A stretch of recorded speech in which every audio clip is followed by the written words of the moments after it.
Wilujeng tepang deui di kelas pengajaran Basa Sunda kelas 4.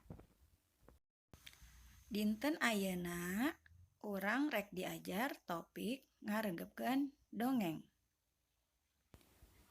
Tujuan pengajaranna nyaeta saatos ngaregepkeun dongeng, siswa kedah tiasa ngartos caritana jeung tiasa ngajawab pananya dumasar kana dongeng.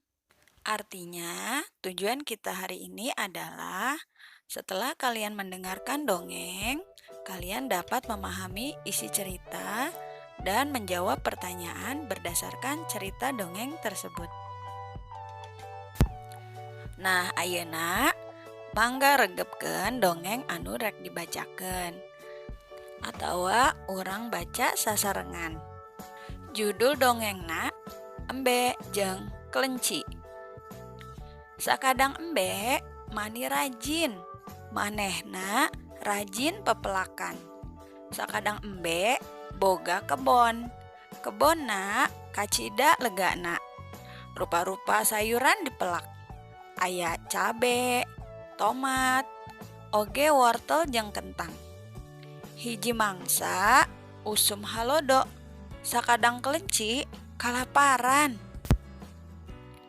Kelenci asup ka kebon embe. Manehna niat maling tomat. Tomat bareureum jeung galede. Kelenci maok tomat anu gede. Barang di dahar kanyahoan ku embe. Kelenci reuaseun sarta kabuhulan. Kelenci kekerejetan hese ngarenghap. Embe guat nulungan kelenci. Kelenci geus teu kabuhulan deui. Kelenci buru-buru menta di hampura, geus wani nyokot tomat di kebon. Embe ngahampura kelenci. Embe mere sabagian kebon ka kelenci. Kelenci oge miara tutuwuhan sorangan. Kelenci jeung embe jadi sosobatan. Nah, barudak tadi eta dongeng Embe jeung Kelenci. After you listen to the story, you may read again and again and try to understand the meaning of all the words in the story. There is no assignments to submit, friends. Just try to understand the story.